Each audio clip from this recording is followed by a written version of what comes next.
ஜாதி சான்றிதழ் கேட்டோம்னு வச்சுக்க, அப்பயே இந்த எஸ்சி, பன்னீர், தேவர் அப்படின்ற மாதிரி எல்லாமே தனித்தனியாக போகும்போது உள்ள விஜய் சார் உள்ள இருக்கும்போது அவருக்கு ஒரு பயம் வந்துருச்சு. எது எனக்குன்னு ஓரளவுக்கு மக்கள் கொஞ்சம் சேர்ந்த மாதிரி கூட்டம் இருந்தது. ஜாதி வேற்றுமதி இல்லாமல் நல்லபடியாக யாருமே எல்லாம் ஒரே மாதிரி இருக்கணும் அப்படின்ற ஒரு கோரிக்கை.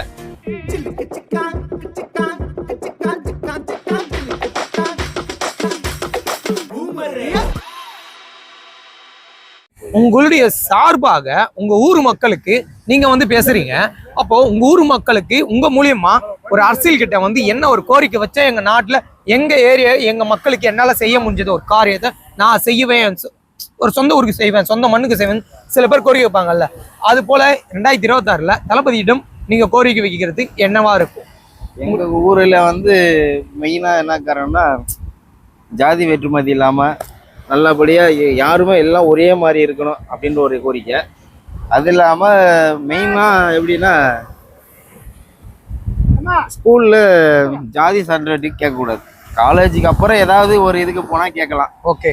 ஸ்கூலில் இருக்கும்போது அதை கேட்கவே கூடாது. எந்த ஜாதியாக இருந்தாலும் ஒற்றுமையாக இருந்தால் தான் அந்த இடத்துல ஸ்கூலில் படிக்கும்போது அந்த ஸ்கூலில் படிக்கிறது தான் காலேஜ் வரைக்கும் ஒரு நட்பு ஒரு ஃப்ரெண்ட்ஷிப்ன்றது கரெக்டாக நீடிக்கும். ஏன்னா அவங்களுக்கு அப்போ தெரிஞ்சிடும். ஏன்னா நம்ம ஸ்கூல்லேயே நம்ம ஜாதி சான்றிதழ் கேட்டோம்னு வச்சுக்க, அப்பயே இந்த எஸ்சி, பன்னீர், தேவர் அப்படின்ற மாதிரி எல்லாமே தனித்தனியாக போகும்போது அவனுக்குள்ள நம்ம ஜாதி இப்பயே தூண்டி விட்டு வர்றோம். அதுல இருந்து அவன் காலேஜ் போகும்போது அவனோட ஜாதி தான் பெருசா தெரியும். அந்த காலேஜ் போகும்போது கூட நம்ம ஜாதி சான்றிதழ் கேட்டா கூட காலேஜ் போகும்போது அவனுக்கு தெரியும். ஸ்கூல்ல இருந்து படிச்சுட்டேன், இது என்ன காலேஜ்ல தாண்டி அது வேற்றுமை. ஆனா காலேஜ் வாழ்க்கை வேற. ஸ்கூல் வாழ்க்கையோட காலேஜ் வாழ்க்கைன்றது டபுள் மடங்கு ஒரு இன்ட்ரெஸ்டிங்கான வாழ்க்கை. டபுள் மடங்கு இன்ட்ரெஸ்டிங்கான ஒரு வாழ்க்கை.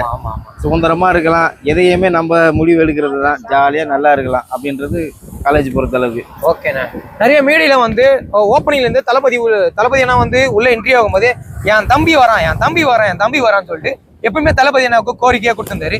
இப்போ அதே சீமான் என்ன பண்றாருன்னா வித்தியாசமான ஆங்கிள் பாக்குறாரு. மக்களுடைய கோரிக்கை நிறைய பேர் வச்சிருக்காங்க. உங்களுடைய கோரிக்கை என்னவா இருக்கும் சீமான்? அவருக்கு என்னன்னா இப்போதைக்கு எதிர்பார்ப்பு கட்சிக்குள்ள வர்றதுக்கு யாருக்கு அந்த அளவுக்கு அலோடு இல்லாம இருந்தாரு. அவர் உள்ள இறங்கும் போது இப்ப திடீர்னு நம்ம விஜய் சார் உள்ள இருக்கும்போது அவருக்கு ஒரு பயம் வந்துருச்சு. எது எனக்குன்னு ஓரளவுக்கு மக்கள் கொஞ்சம் சேர்ந்த மாதிரி கூட்டம் இருந்தது. இப்ப திடீர்னு அந்த சேர்ந்த கூட்டத்தை கிளைக்கிற மாதிரி ஒரு எதிர்பார்ப்பு வர மாதிரி அவருக்கு ஒரு பயம் வந்துருச்சு.